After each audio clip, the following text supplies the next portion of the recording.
Hello बच्चों, पिछले class में हम लोग फंक्शन के बारे में स्टार्ट किए थे, जिसमें हम लोग इंट्रोडक्शन पे बात कर रहे थे। आज हम लोग क्लासिफिकेशन के बारे में बात करेंगे। कौन कौन सा फंक्शन होता है उसके बारे में बात करेंगे। तो उससे पहले एक बार हम थोड़ा सा देख लेते हैं function as a system. Function as a system. Function just एक सिस्टम के तरह है, मशीन के तरह है। y अगर फंक्शन है किसका, x का, तो y का वैल्यू डिपेंड किस पर करेगा, x पर। y यहां फंक्शन है x का, तो y का वैल्यू डिपेंड किस पर करेगा, x पर। तो y का क्या वैल्यू होगा, x डिसाइड करेगा। यहां पर सिस्टम का नाम है f, जिसका इनपुट क्या है, x, और आउटपुट कितना है, y। y कह लें या fx कह लें। x का मतलब है इनपुट और fx का क्या मतलब है, आउटपुट। x इनपुट पर f सिस्टम का आउटपुट है fx। x इनपुट पर f सिस्टम का आउटपुट है क्या, fx। तो fx का मतलब f सिस्टम का आउटपुट एट द इनपुट कौन सा, x। तो अगर हम इनपुट 1 रखेंगे तो आउटपुट कितना आएगा, f ऑफ 1। इनपुट 2 रखेंगे तो आउटपुट कितना आएगा, f ऑफ 2। इनपुट 3 रखेंगे तो आउटपुट कितना आएगा, f ऑफ 3। है कि नहीं। तो इसी को ग्राफिकली हम लोग देखते हैं। ये x एक्सिस है, ये y एक्सिस है, ये ओरिजिन है, और ये सपोज ग्राफ है y is equal to fx का। तो इस पॉइंट पर इनपुट कितना है, 0। यहां का इनपुट है कितना, 0। तो 0 पर आउटपुट कितना होगा भाई, f ऑफ 0। आउटपुट का मतलब क्या होता है, ग्राफ का हाइट। तो 0 पॉइंट पर ग्राफ का हाइट इतना है, इसका मतलब 0 पॉइंट पर आउटपुट कितना के बराबर, f ऑफ 0 के बराबर। सपोज अगर ये 1 है तो ये आउटपुट यानी 1 पॉइंट पर ग्राफ का हाइट f1 के बराबर, और अगर ये 2 है तो 2 पॉइंट पर ग्राफ का हाइट कितना के बराबर होगा, आउटपुट कितना के बराबर, f2 के बराबर। -1 है तो -1 पॉइंट पर ये f ऑफ -1, और अगर ये -2 है तो इस पॉइंट पर ये कितना के बराबर, f ऑफ -2 के। और इस पॉइंट पर आउटपुट कितना है, 0, क्योंकि इस पॉइंट पर y का आउटपुट का मतलब y का वैल्यू। तो इस पॉइंट पर y का वैल्यू कितना है, 0। इस पॉइंट पर y का वैल्यू कितना है, 0। और इस पॉइंट के आगे ग्राफ कहां है, x एक्सिस के ऊपर। तो जब ग्राफ x एक्सिस के ऊपर है, इसका मतलब आउटपुट कैसा है, पॉजिटिव। और इस पॉइंट के पहले ग्राफ x एक्सिस के किधर है, नीचे, इसका मतलब आउटपुट कैसा होगा, नेगेटिव। तो इधर जो पोर्शन ग्राफ का, वो पोर्शन जो x एक्सिस के नीचे है, उसके लिए आउटपुट नेगेटिव। यहां पर आउटपुट 0 और इसके ऊपर आउटपुट कैसा है, पॉजिटिव है। क्लियर है। किसी भी पॉइंट पर आउटपुट का मतलब उस पॉइंट पर ग्राफ का हाइट। अगर ये 0 पॉइंट है तो 0 पर ग्राफ का हाइट जितना है इतना है, f ऑफ 0। 1 पॉइंट पर ग्राफ का हाइट f ऑफ 1 है। 2 पॉइंट पर ग्राफ का हाइट f ऑफ 2 है। -1 पॉइंट पर ग्राफ का हाइट f ऑफ -1 है। -2 पॉइंट पर ग्राफ का हाइट f ऑफ -2 है। किसी भी पॉइंट पर ग्राफ का हाइट उस पॉइंट पर आउटपुट देता है, या किसी भी पॉइंट पर आउटपुट उस पॉइंट पर ग्राफ का हाइट देता है। क्लियर है।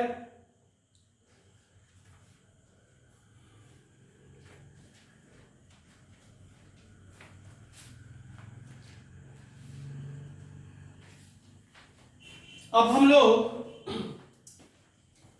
कौन कौन सा फंक्शन है उसके बारे में एक एक करके हम लोग पढ़ते हैं।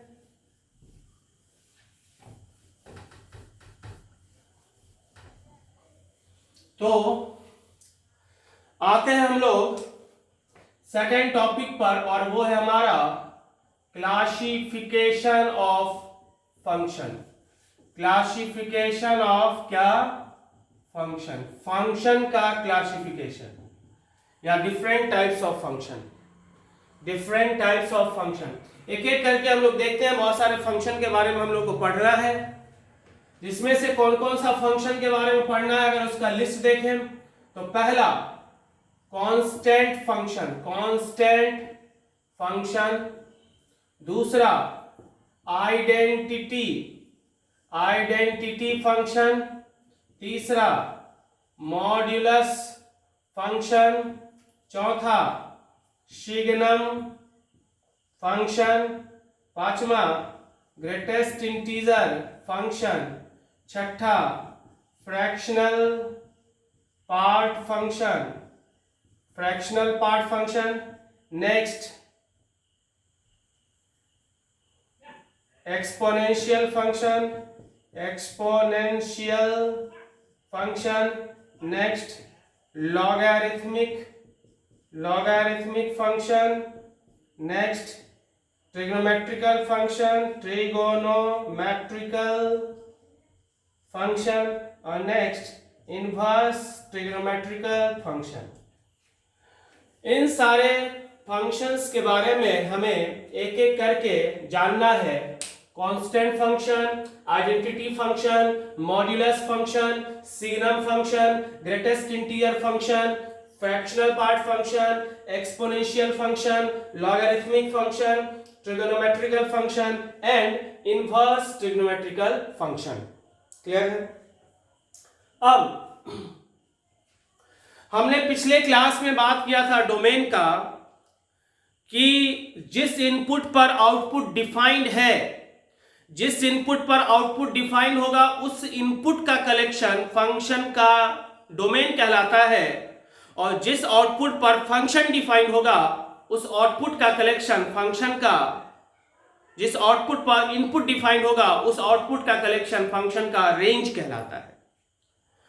इनपुट का कलेक्शन, इनपुट होता है इंडिपेंडेंट वेरिएबल, तो इंडिपेंडेंट वेरिएबल के वैल्यूज को हम कहते हैं डोमेन, और डिपेंडेंट वेरिएबल के वैल्यूज के कलेक्शन को हम कहते हैं रेंज। ग्राफिकली जितना दूर हॉरिजॉन्टली जितना फैलाव होगा ग्राफ का, x होता है हॉरिजॉन्टल, y होता है वर्टिकल, जितना फैलाव होगा x एक्सिस पर ग्राफ का वो डोमेन कहलाएगा। जिस पॉइंट पर ग्राफ एग्जिस्ट करेगा उस पॉइंट का कलेक्शन डोमेन होगा, यानी जितना दूर में ग्राफ फैला हुआ है वो कहलाएगा डोमेन, और वर्टिकली जितना दूर में ग्राफ फैला हुआ है वो कहलाएगा फंक्शन का रेंज। क्लियर है? तो पहला है constant function. First one is क्या? Constant function. Constant function y is equal to c where c is a constant, c कोई एक कांस्टेंट हो, कोई एक ही कांस्टेंट हो। y is equal to c जहां c कोई एक कांस्टेंट है, उस फंक्शन उस कांस्टेंट अगर कांस्टेंट है c तो वैसे फंक्शन को हम कहते हैं क्या? Constant function. और y का मतलब क्या है? आउटपुट कांस्टेंट है। आउटपुट का क्या मतलब होता है? ग्राफ का हाइट x एक्सिस से, यानी ग्राफ का हाइट x एक्सिस से क्या होगा? कांस्टेंट। और जब ग्राफ का हाइट x एक्सिस से कांस्टेंट होगा इसका मतलब हर एक पॉइंट पर ग्राफ और x एक्सिस के बीच में डिस्टेंस सेम होगा, इसका मतलब वो ग्राफ पैरेलल होगा किसके? x एक्सिस के। तो ये y is equal to c का ग्राफ है। नीचे भी ग्राफ हो सकता है y is equal to c का, ये y इक्वल टू c का ग्राफ हो सकता है अगर c कैसा हो? निगेटिव ऊपर होगा, अगर c कैसा होगा? पॉजिटिव। ग्राफ का फैलाव क्या है? माइनस इंफिनिटी से लेके कहां तक? प्लस इंफिनिटी तक। तो फंक्शन का डोमेन हो गया क्या? All real. और अगर हम फंक्शन के रेंज का बात करें तो रेंज में, रेंज का मतलब होता है y का वैल्यू, और यहाँ y का एकमात्र वैल्यू है और वो है क्या? c। तो फंक्शन का रेंज सिर्फ एक ही वैल्यू को कंटेन करेगा। तो हम कांस्टेंट फंक्शन को इस तरह से भी बोल सकते हैं कि वैसा फंक्शन जिसका रेंज एक ही वैल्यू को कंटेन करे, वैसे फंक्शन को हम कहते हैं कांस्टेंट फंक्शन। हमने कहा था जितना दूर में हॉरिजॉन्टली ग्राफ फैला रहेगा वही कहलाएगा डोमेन, और वर्टिकली जितना दूर में रहेगा वो कहलाएगा रेंज। इस दोनों में से कोई एक ही ग्राफ होगा। अगर C पॉजिटिव है तो ग्राफ एक्स एक्सिस के ऊपर होगा, क्योंकि Y C पॉजिटिव मतलब Y पॉजिटिव होता है एक्स एक्सिस के ऊपर। अगर C निगेटिव है मतलब Y निगेटिव होता है एक्स एक्सिस के नीचे, तो इस केस में ग्राफ होगा एक्स एक्सिस के नीचे। तो ग्राफ का फैलाव है कहां से कहां तक, माइनस इंफिनिटी से लेके कहां तक, प्लस इंफिनिटी तक। क्लियर है, कोई दिक्कत है? तो y is equal to C, where c is a constant. c is constant नहीं तो बहुत सारा कांस्टेंट हो जाएगा तो फिर नहीं होगा कांस्टेंट। c कोई एक कांस्टेंट है, और वैसे फंक्शन को हम क्या कहते हैं, कांस्टेंट फंक्शन। और कांस्टेंट फंक्शन का ग्राफ एक्स एक्सिस के पैरेलल होता है, और कांस्टेंट फंक्शन के रेंज में सिर्फ एक ही वैल्यू होता है। तो इसके बाद हम लोग बात करते हैं आइडेंटिटी फंक्शन का।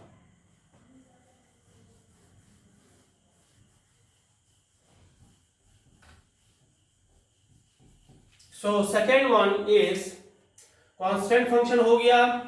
दूसरा फंक्शन है हमारा आइडेंटिटी फंक्शन।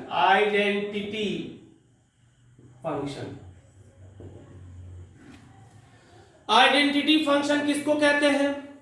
आइडेंटिटी बना है आइडेंटिकल से, और आइडेंटिकल का मतलब क्या होता है, एक समान, एक जैसा। तो यहां एक जैसा मतलब कि इनपुट और आउटपुट दोनों एक जैसा हो, यानी y is equal to C की जगह y is equal to x is called identity function. Is called क्या, आइडेंटिटी फंक्शन। और चूंकि अब इसके ग्राफ को अगर देखा जाए तो ग्राफ जो होगा वो स्ट्रेट लाइन होगा, क्योंकि लीनियर इक्वेशन है और यहां कांस्टेंट टर्म नहीं है। तो दुनिया का कोई भी कर्व जिसमें कांस्टेंट टर्म ना हो उसका ग्राफ हर हाल में पास करता है, कहां से, ओरिजिन से। और अगर x1 0 रखेंगे तो y का वैल्यू 0 होगा, और x1 रखेंगे तो y का भी वैल्यू 1 होगा। तो ये 1 है, 1 1 है, ये भी 1, ये भी 1, तो ये एंगल कितना हो जाएगा, 45 डिग्री।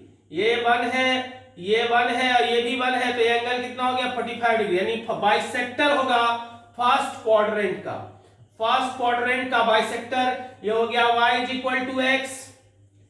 और ग्राफ का फैलाव अगर देखा जाए तो इधर भी ग्राफ है, इतना दूर में भी ग्राफ है, इतना दूर में भी ग्राफ है, इतना दूर में भी ग्राफ है। इस तरह से ग्राफ फैला हुआ है माइनस इंफिनिटी से लेकर कहां तक, प्लस इंफिनिटी तक। इसलिए फंक्शन का डोमेन हो गया क्या, ऑल रियल। रेंज देखो, वर्टिकल हाइट इसमें भी ग्राफ है, इसमें भी है, इसमें भी है, इसमें भी है, इसमें भी है, इसमें भी है। तो फंक्शन का रेंज क्या हो गया, ऑल रियल। यानी identity function y is equal to x को हम कहते हैं आइडेंटिटी फंक्शन, और इसका ग्राफ ऑरिजिन से पास करता है 45 डिग्री एंगल पर, जिसका डोमेन ऑल रियल होता है और रेंज क्या होता है, ऑल रियल। क्लियर है?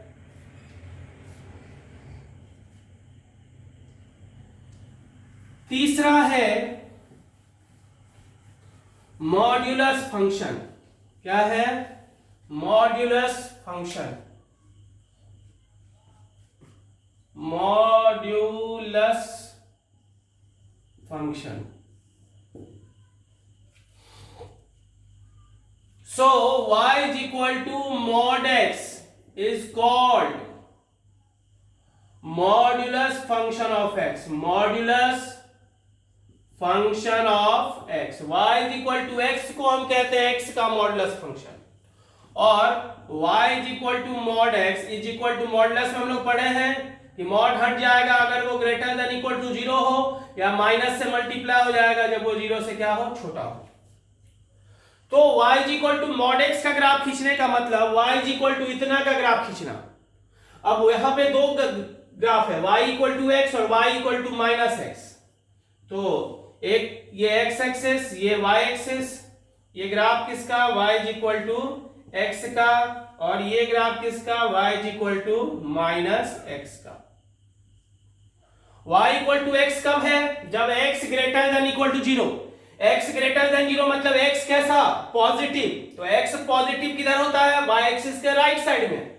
x नेगेटिव किधर होता है, y एक्सिस के लेफ्ट साइड में। इधर x पॉजिटिव, इधर x negative, y positive, y negative, y 0 x 0।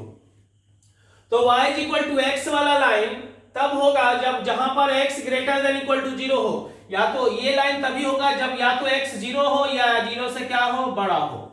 ये वाला पोर्शन कैंसिल होगा, ये वाला पोर्शन एग्जिस्ट नहीं करेगा क्योंकि निगेटिव के लिए y x के बराबर नहीं है। यहां दूसरा है y equal to minus X, तो y equal to minus X का ग्राफ कब होगा, जब x 0 से छोटा, मतलब y एक्सिस के लेफ्ट साइड में, तो सिर्फ ये पोर्शन होगा, ये पोर्शन कैंसिल हो गया। तो finally y equal to mod x का ये और ये ग्राफ हो गया।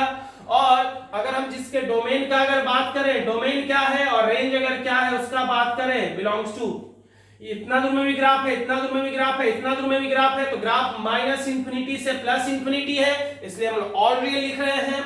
और रेंज एक्स एक्सिस के नीचे तो है ही नहीं और ये जा रहा है इंफिनिटी तक, यानी रेंज हो गया 0 से लेके कहां तक, इंफिनिटी तक, 0 इंक्लूडिंग इंफिनिटी एक्सक्लूडेड, 0 से लेके कहां तक जा रहा है, इंफिनिटी तक। तो फंक्शन का रेंज हो गया 0 से लेके कहां तक, इंफिनिटी तक। वैसे भी हम जानते हैं मॉडुलस कभी भी माइनस में नहीं होता, इसलिए मॉड हमेशा नॉन निगेटिव वैल्यू देगा, इसलिए ग्राफ भी एक्स एक्सिस के नीचे नहीं होगा क्योंकि एक्स एक्सिस के नीचे तो निगेटिव शो करता है और इसका वैल्यू कभी माइनस में नहीं होता। क्लियर है?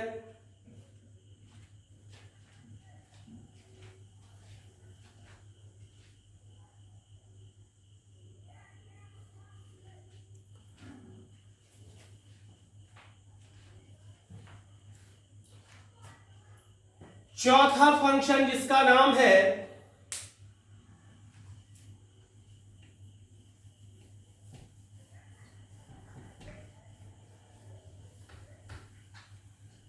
शिग्नम फंक्शन पे बात करते हैं। Signum function, so y is equal to SGN of x, SGN of x को कहते हैं is called signum function of x, signum function of x, SGN of x is called signum function of x। अगर रहेगा SGN of mod x तो signum function of mod x, और SGN of x is equal to होता क्या है, mod x by x, जब x not equal to 0 and 0 होता है जब x इक्वल टू कितना, 0। अब x नॉट इक्वल टू 0 मतलब आइदर x ग्रेटर देन 0 और x लेस देन 0। अगर x ग्रेटर देन 0 है इसका मतलब mod x equal to x होगा, क्योंकि इस दोनों के लिए यही काम करेगा। तो जब x ग्रेटर देन 0 है तो mod x का वैल्यू x होता है, तो x बाय x कितना हो जाएगा, 1। तो इस केस में वैल्यू कितना देगा, 1। और जब x 0 से छोटा है तो mod x इक्वल टू कितना होता है, minus X, minus X by X कितना होता है, -1। तो जब x 0 से छोटा तो वैल्यू कितना देगा, -1। सो फाइनली हमारा 3 वैल्यू आया, एक तो -1 आया जब x 0 से छोटा, x इक्वल टू 0 पर तो 0 पहले से ही था, और तीसरा 1 है जब x ग्रेटर देन कितना, 0, यानी SGN ऑफ x। x का SGN -1 है जब x 0 से छोटा है, x का SGN -1 है जब x 0 से छोटा है, x का SGN 0 है जब x 0 के बराबर है, और x का SGN 1 है जब x 0 से बड़ा है। इसका मतलब SGN निगेटिव का SGN -1 होता है, ये बहुत ही important point, SGN of negative is equal to -1, SGN of positive is equal to +1 and SGN of 0 is equal to कितना, 0। बहुत ही इंपॉर्टेंट पॉइंट कि निगेटिव क्वांटिटी का सिग्नम वैल्यू -1, पॉजिटिव क्वांटिटी का सिग्नम वैल्यू +1 और 0 का सिग्नम वैल्यू कितना होता है, 0। तो पॉजिटिव मतलब ग्राफ एक्स एक्सिस के ऊपर, निगेटिव मतलब ग्राफ एक्स एक्सिस के नीचे, और 0 का मतलब ग्राफ एक्स एक्सिस पर। तो जितना जहां जहां ग्राफ पॉजिटिव होगा वहां पर सिग्नम वैल्यू 1 होगा, जहां पर ग्राफ निगेटिव वैल्यू देगा वहां पर सिग्नम वैल्यू -1 होगा, और जहां पर 0 ग्राफ वैल्यू देगा वहां पर सिग्नम वैल्यू कितना होगा, 0। तो इस कॉन्सेप्ट को भी खींचेंगे, यूज करके हम लोग ग्राफ आज खींचेंगे। फिलहाल इसका डायरेक्ट पहले खींचते हैं। तो यहाँ 3 पोर्शन है, एक तो y इज इक्वल टू 1, ये रहा y इज इक्वल टू 1 का ग्राफ, दूसरा y इज इक्वल टू -1, ये रहा y इज इक्वल टू -1 का ग्राफ, और तीसरा y इक्वल टू 0 कब, जब x बराबर 0, मात्र एक पॉइंट, ये सिर्फ ऑरिजिन वाला पॉइंट। y का वैल्यू -1 कब है, जब x 0 से छोटा, यानी -1 वाला ग्राफ तब होगा जब x 0 से छोटा है, मतलब y एक्सिस के लेफ्ट साइड में। ये कैंसिल हो जाएगा, y एक्सिस के लेफ्ट साइड मतलब y एक्सिस को टच भी नहीं करेगा, इसलिए ओपन इंटरवल यहां लगेगा। ओपन इंटरवल शो कर रहा है कि y एक्सिस के जस्ट पहले इधर ग्राफ होगा। y इक्वल टू 1 वाला कब है? जब x 0 से क्या है बड़ा, मतलब y इक्वल टू 1 वाला लाइन ग्राफ तब होगा जब y एक्सिस के राइट साइड में होगा, y एक्सिस को टच भी नहीं करेगा, इसलिए ओपन इंटरवल सो इधर। यानी फाइनली ये कैंसिल हो गया, तो ग्राफ हमारा ये और ये पॉइंट एकमात्र पॉइंट ऑरिजिन है। अगर इसके हम डोमेन का बात करें और रेंज का बात करें तो क्या होगा? डोमेन -इंफिनिटी से 0 के पहले भी ग्राफ है, 0 पॉइंट पर भी ग्राफ है और 0 से लेकर इंफिनिटी में भी ग्राफ है, इसलिए डोमेन हो गया क्या?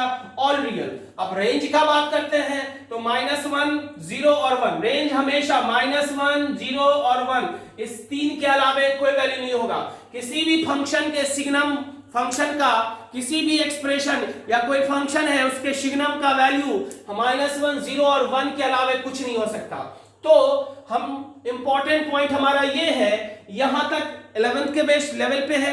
अगर हम थोड़ा सा सोचें, ये इस बात को हम समझ चुके हैं कि निगेटिव का सिग्नम वैल्यू -1 होता है, पॉजिटिव का सिग्नम वैल्यू 1 होता है और 0 का सिग्नम वैल्यू कितना होता है? 0। तो उसके बेस पर अगर हम ग्राफ खींचे तो खींचते हैं उसके बेस पर। तो इसके लिए क्या करेंगे देखते हैं। y is equal to SGN of x का ग्राफ खींचते हैं। तो पहला ग्राफ खींचेंगे हम y is equal to x का, फर्स्ट ग्राफ खींचेंगे y इज इक्वल टू किसका? x का, फिर यहां से खींचेंगे SGN ऑफ x का। तो y is equal to x का ग्राफ तो अपने को पता है ये x एक्सिस y एक्सिस, और ये सब सारे टॉपिक को एकदम याद करके रखेगा जैसे ABCD याद है। ये y इक्वल टू x का ग्राफ है। हमने क्या कहा? निगेटिव का सिग्नम वैल्यू -1, पॉजिटिव का +1 और 0 का सिग्नम वैल्यू 0। तो 0 कहां पर है? इस पॉइंट पर, इसलिए सिग्नम वैल्यू 0। इस पॉइंट के आगे, इस पॉइंट के राइट साइड में ग्राफ x एक्सिस के ऊपर है, इस पॉइंट के जस्ट बाद ग्राफ x एक्सिस के ऊपर चला गया और हमेशा ऊपर ही है, इसलिए इस पॉइंट के जस्ट बाद सिग्नम वैल्यू कितना हो जाएगा? +1। और इस पॉइंट के पहले ग्राफ x एक्सिस के नीचे है, इसलिए इस पॉइंट से पहले सिग्नम वैल्यू कितना होगा? -1। दूसरा इसी बेस पर देखते हैं, y is equal to SGN of mod x। तो पहला ग्राफ हम लोग किसका खींचेंगे? y is equal to mod x का, और उससे ये ग्राफ खींचेंगे। mod x का ग्राफ भी अपन सीखा हुआ है, ये रहा graph y is equal to किसका? mod x का, x axis y axis, graph x axis पर है तो सिग्नम वैल्यू 0 होगा। इस पॉइंट के बाद ग्राफ x एक्सिस के किधर है? ऊपर, इसलिए सिग्नम वैल्यू कितना होगा? +1। इस पॉइंट के पहले ग्राफ x एक्सिस के किधर है? ऊपर ही है कि नीचे है? ऊपर ही है, इसलिए अभी भी सिग्नम वैल्यू कितना होगा? +1 ही होगा।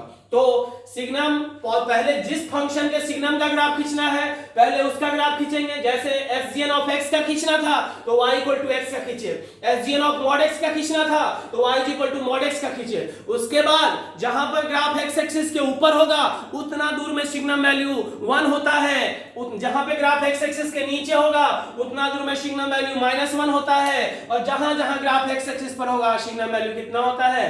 0। क्लियर है? आज के लिए होमवर्क है सबको, y is equal to SGN of x -1, y is equal to SGN of 2x + 1, y is equal to SGN of -x + 2। ये तीन ग्राफ हर कोई कल बना के आएगा। क्लियर है? Thank you.